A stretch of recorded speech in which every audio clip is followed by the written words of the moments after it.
Writing biography is a strange thing to do. It's a journey into the foreign territory of somebody else's life. A journey, an exploration that can take you places you never dreamed of going and still can't quite believe you've been, especially if, like me, you're an agnostic Jew and the life you've been exploring is that of Muhammad. 5 years ago, for instance, I found myself waking each morning in misty Seattle to what I knew was an impossible question. What actually happened one desert night, half the world and almost half of history away? What happened, that is, on the night in the year 610 when Muhammad received the first revelation of the Quran on a mountain just outside Mecca? This is the core mystical moment of Islam. And as such, of course, it defies empirical analysis. Yet the question wouldn't let go of me. I was fully aware that for someone as secular as I am, just asking it could be seen as pure chutzpah.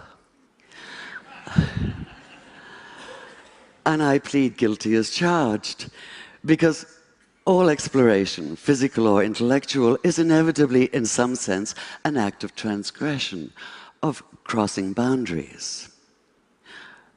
Still, some boundaries are larger than others. So, a human encountering the divine, as Muslims believe Muhammad did? To the rationalist, this is a matter not of fact, but of wishful fiction. And like all of us, I like to think of myself as rational, which might be why when I looked at the earliest accounts we have of that night, what struck me even more than what happened was what did not happen. Muhammad did not come floating off the mountain as though walking on air. He did not run down shouting, "Hallelujah," and "Bless the Lord." He did not radiate light and joy. There were no choirs of angels, no music of the spheres, no elation, no ecstasy, no golden aura surrounding him, no sense of an absolute foreordained role as the messenger of God. That is, he did none of the things that might make it easy to cry foul, to put down the whole story as a pious fable. Quite the contrary. In his own reported words, he was convinced at first that what had happened couldn't have been real. At best, he thought it had to have been a hallucination, a trick of the eye or the ear perhaps, or his own mind working against him. At worst, possession, and he'd been seized by an evil jinn, a spirit out to deceive him, even to crush the life out of him. In fact, he was so sure that he could only be Majnun, possessed by a jinn, that when he found himself still alive, his first impulse was to finish the job himself, to leap off the highest cliff and escape the terror of what he'd experienced by putting an end to all experience. So the man who fled down the mountain that night trembled not with joy, but with a stark, primordial fear. He was overwhelmed not with conviction, but by doubt. And that panicked disorientation, that sundering of everything familiar, that daunting awareness of something beyond human comprehension, can only be called a terrible awe. This might be somewhat difficult to grasp now that we use the word awesome to describe a new app or a viral video. With the exception, perhaps, of a massive earthquake, we're protected from real awe. We close the doors and hunker down, convinced that we're in control, or at least hoping for control.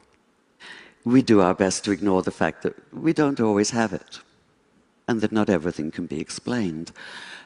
Yet, whether you're a rationalist or a mystic, whether you think the words Muhammad heard that night came from inside himself or from outside, what's clear is that he did experience them, and that he did so with a force that would shatter his sense of himself and his world, and transform this otherwise modest man into a radical advocate for social and economic justice. Fear was the only sane response, the only human response. Too human for some, like conservative Muslim theologians who maintain that the account of his wanting to kill himself shouldn't even be mentioned, despite the fact that it's in the earliest Islamic biographies. They insist that he never doubted for even a single moment, let alone despair. Demanding perfection, they refuse to tolerate human imperfection. Yet what exactly is imperfect about doubt? As I read those early accounts, I realized it was precisely Muhammad's doubt that brought him alive for me, that allowed me to begin to see him in full, to accord him the integrity of reality.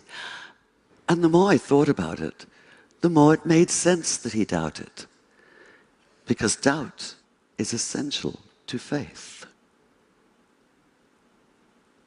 If this seems a startling idea at first, consider that doubt, as Graham Greene once put it, is the heart of the matter.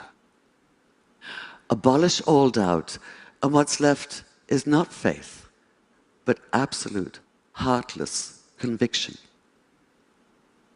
You're certain that you possess the truth, inevitably offered with an implied uppercase T, and this certainty quickly devolves into dogmatism and righteousness, by which I mean a demonstrative, overweening pride in being so very right. In short, the arrogance of fundamentalism. It has to be one of the multiple ironies of history that a favorite expletive of Muslim fundamentalists is the same one once used by the Christian fundamentalists known as crusaders. Infidel, from the Latin for faithless. Doubly ironic in this case because their absolutism is in fact the opposite of faith. In effect, they are the infidels.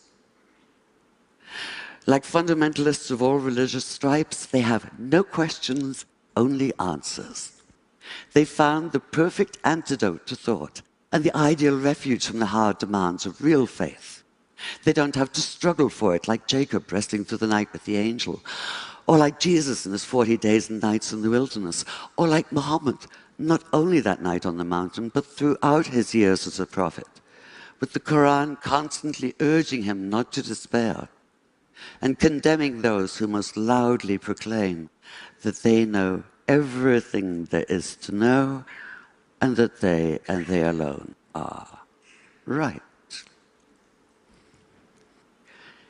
And yet we, the vast and still far too silent majority, have ceded the public arena to this extremist minority.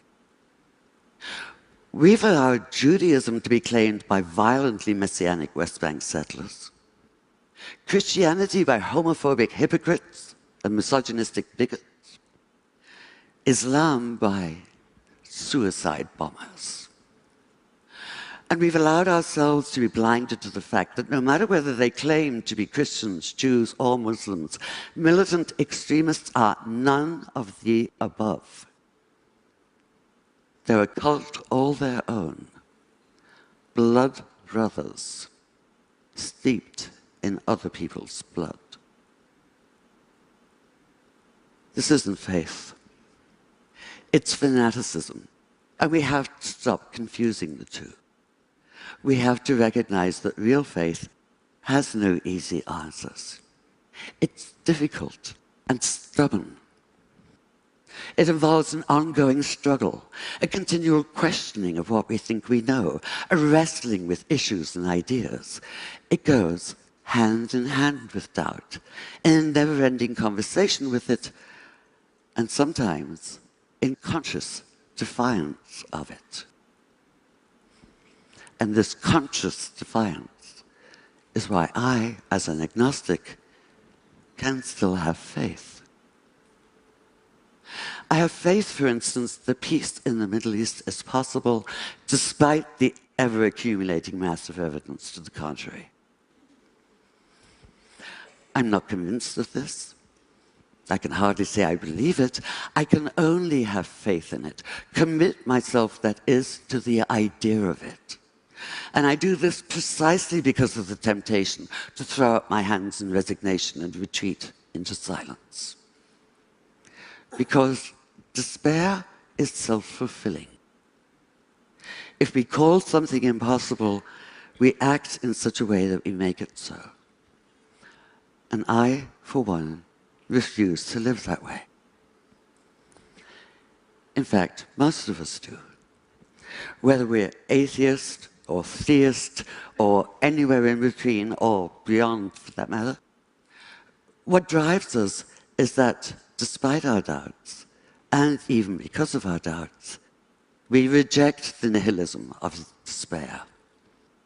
We insist on faith in the future and in each other. Call it naive if you like. Call it impossibly idealistic if you must. But one thing for sure, call it human. Could Muhammad have so radically changed his world without such faith? Without the refusal to cede to the arrogance of closed-minded certainty? I think not. After keeping company with him as a writer for the past 5 years, I can't see that he'd be anything but utterly outraged at the militant fundamentalists who claim to speak and act in his name in the Middle East and elsewhere today. He'd be appalled at the repression of half the population because of their gender. He'd be torn apart by the bitter divisiveness of sectarianism. He'd call out terrorism for what it is, not only criminal, but an obscene travesty of everything he believed in and struggled for. He'd say what the Quran says: anyone who takes the life of all humanity. Anyone who saves the life saves the life of all humanity. And he'd commit himself fully to the hard and thorny process of making peace. Thank you.